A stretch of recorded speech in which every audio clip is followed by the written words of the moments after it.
ఇప్పటికైనా ఆ నిరుద్యోగులు వారి యొక్క స్టడీస్ పైన దృష్టి పెట్టడానికి కార్యాచరణ రూపొందించుకోండి. మీరు ఇక ఈ ధర్నాలు చేయకండి అని చెప్పడానికి మీరు ఎలాంటి విషయాలు ముందుకు తీసుకుపోతా ఉన్నారు? ఎందుకంటే నిరుద్యోగులు అనేవాళ్ళు ఇప్పుడు ఒక రకంగా చెప్పాలంటే ఎవరు ఎడిదికి మళ్ళేస్తే అడిదికి మళ్ళేటట్టు కనబడతా ఉన్నారు. ఎవరు ఎక్కడికి కాలిస్తే అక్కడికి పోయడానికి కనబడతా ఉన్నారు. ఒకవేళ బంద్ కాలిస్తే కూడా దాన్ని పాటించడానికి కనబడతా ఉన్నారు. ఇప్పుడు భరోసా దొరకనప్పుడు హ్మ్. కొట్టుకుపోయే అవకాశం ఉంటుంది. మనం దానికి తప్పు కూడా పట్టలే మనం. ఓకే. నిజంగా నిబద్ధతతో ఉద్యమం చేసిన వాళ్ళందరూ నా మిత్రులే. నేను ఎప్పటికీ రెగ్యులర్ ఫోన్ చేస్తాను. అవును. నేను మీకు తెలుసో తెలియదు, చాలా మంది అరెస్ట్ అయితే నేను వాళ్ళ యోగక్షేమాల కోసం ఫోన్ చేశాను. వాళ్ళు నాకు ఫోన్ చేశాను. మంచి ఆలోచన.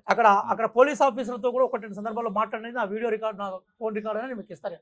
ఇక్కడ చర్చ ఏంటంటే ఈరోజు ప్రభుత్వం భరోసా ఇచ్చింది. ఈ నోటిఫికేషన్లు గతంలో టీఆర్ఎస్ చిక్కుములతో కూడిన నోటిఫికేషన్లు ఒక్కొక్క ముడి ఇప్పుకుంటూ పోతున్నాం. మేము 10 ఏళ్ళు చేసిన అన్యాయాన్ని 10 నెలలు కూడా కాకముందుకే మేమే పూర్తిగా పరిష్కరించాలని అనుకోవడం అనేది కొంత ఆశ, కానీ అత్యాశ కూడా ఉండొద్దు. మేము పరిష్కరించే క్రమంలో ఉన్నాం. అదే నేపథ్యంలో జాబ్ క్యాలెండర్ ద్వారా కొత్త నోటిఫికేషన్లో కూడా మేము శ్రీకారం చుట్టబోతున్నాం. మేము ఒక్కసారి జాబ్ క్యాలెండర్ వచ్చిన తర్వాత ఇప్పటివరకు మమ్మల్ని దుర్భాషలాడిన వాళ్ళు, తిట్టిన వాళ్ళు, భౌతికంగా మా వ్యక్తిత్వ హననం చేసిన వాళ్ళు మాకు జేజేలు పలుకుతారనే విశ్వాసం ఉంది. ఎందుకంటే జాబ్ క్యాలెండర్ ఏముండబోతుందో ఒక పరిశీలకుడిగా నాకు అది ఒక గొప్ప సంతృప్తిని ఇవ్వబోతా ఉంది. జాబ్ క్యాలెండర్ వచ్చిన తర్వాత కూడా అసంతృప్తి ఉందంటే దట్ ఈస్ డిఫరెంట్. మీరు దయచేసి ఆ జాబ్ క్యాలెండర్ వచ్చారు వెయిట్ చేయాల్సిందిగా కోరుతున్నాను. మళ్ళీ చెప్తున్నాను, త్వరలోనే పోలీస్ కానిస్టేబుల్ ఎస్ఐ నోటిఫికేషన్ వస్తుంది. త్వరలోనే మనకి డిఎస్సి నోటిఫికేషన్ వస్తుంది. త్వరలోనే గ్రూప్ 1, గ్రూప్ 2, గ్రూప్ 3 వస్తుంది. దీంతో సంబంధం లేకుండా వేచి చూడండి. మనకు ఒక సామెత ఉంటుంది, చదవాలిరా ఎన్ని కష్టాలే వచ్చినా చదువు లేని భవిత పెద్ద సున్నా. మీరు ఏ సామాజిక హోదాను, ఏ ఆర్థిక హోదాను మీరు ఉద్యోగం ద్వారా మార్చుకోవాలనుకుంటున్నారో, పొందాలనుకుంటున్నారో దానికోసం ప్రభుత్వం తన సహకారం అందించేందుకు సిద్ధంగా ఉందని వేడుకుంటున్నాను.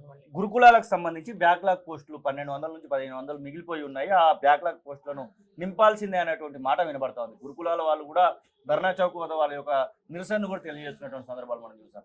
గురుకుల పోస్టుల విషయంలో ఏమైనా నిర్ణయం తీసుకోబోతాం? శ్రీనివాస్ గారు మీతో కీలకమైన ఒక సైద్ధాంతిక విషయాన్ని, అట్లాగే సూత్రపరమైన విషయాన్ని మీతో పంచుకుంటారు. అదేంటంటే గురుకుల స్కూల్స్ ఏర్పడ్డ దగ్గర నుంచి ఇప్పటివరకు వాళ్ళకి ట్రాన్స్ఫర్స్ కాలేదండి. 15 ఏళ్ళ నుంచి 17 ఏళ్ళ నుంచి అదే స్కూల్లో పనిచేస్తున్న వాళ్ళు ఉన్నారు.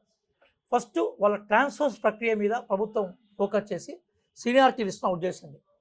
అప్పుడు ట్రాన్స్ఫర్స్ ప్రక్రియ అయిపోయిన తర్వాత ఏమైందంటే 1:1లో ఉన్న వాళ్ళను తీసుకుంటుంది. 1:1 వాళ్ళను తీసుకున్న తర్వాత ఎన్ని వేకెన్సీస్ ఉంటాయనేది స్పష్టంగా తెలుస్తుంది. ఇప్పుడు అంతా ఊహాజనితమే, కానీ స్పష్టంగా ఎన్ని వేకెన్సీస్ ఉన్నాయనే విషయం కూడా తెలియదు. ఎన్ని వేకెన్సీస్ అరైజ్ అయిన తర్వాత అప్పుడు నోటిఫికేషన్ ఏం చెప్పింది, ఎగ్జిస్టింగ్ రూల్స్ ఏం చెప్తున్నాయని దాని మీద ప్రభుత్వ నిర్ణయం ఆధారపడి ఉంటుంది. కాబట్టి నేను ఆశ పెట్టట్లేదు, నేను నిరాశపరచట్లేదు. కానీ ఈ ప్రాసెస్కి ఒక పద్ధతి ఉంటుంది. ఆ పద్ధతి అయిపోయిన తర్వాత నేను నిర్ణయం అవుతుంది తప్ప మన అవసరాల కోసము ఇమీడియట్గా నిర్ణయం అయ్యే అవకాశం ఉండదు అనేది అభ్యర్థులు గమనించాలని కోరుకుంటున్నాను. కానీ ఒక్క విషయం చెప్తాను, ఖచ్చితంగా ఈ రాష్ట్రంలో ఉండే అన్ని రకాల నిరుద్యోగులకు, ఇంక్లూడింగ్ టు గురుకుల నిరుద్యోగులకి కూడా న్యాయం చేసే పద్ధతి, ప్రక్రియ, ఆలోచన, ఆచరణ కాంగ్రెస్ ప్రభుత్వం దగ్గర రేవంత్ రెడ్డి గారి నాయకత్వంలో ఉందనే విషయాన్ని దయచేసి అర్థం చేసుకోండి. జీవో నెంబర్ 46 అంశం ఏమన్నా దానిలో మీ చర్చలోకి వచ్చిందా? అంటే నిన్నటి చర్చలో జీవో నెంబర్ 46 రాలేదు. ఎందుకు రాలేదంటే దాని మీద ఒక సబ్ కమిటీ వేశారు. ఆ సబ్ కమిటీ రిపోర్ట్ వచ్చినాక ఆ సబ్ కమిటీనే ఆ సమస్యకు పరిష్కారాన్ని చూపెడుతుంది. కాబట్టి నిన్న జరిగింది ఎక్కువగా డిఎస్సి, గ్రూప్ 1, గ్రూప్ 2, గ్రూప్ 3 మీద మేజర్ చర్చ. ఇదే మేజర్ చర్చ. అట్లాగే జాబ్ క్యాలెండర్ మీద కూడా చర్చ. జీవో నెంబర్ 46 మీద సబ్ కమిటీ రిపోర్ట్ కోసం చూస్తున్నాం. ఆ సబ్ కమిటీ రిపోర్ట్ వచ్చిన తర్వాత వాళ్ళకు ఆమోదయోగ్యమైన పరిష్కారం వస్తుందనే ఆశతో కూడా మేము ఉన్నాం. అసలైన తొలి వెలుగు. ఫాలో వాట్సాప్ @తొలి వెలుగు official.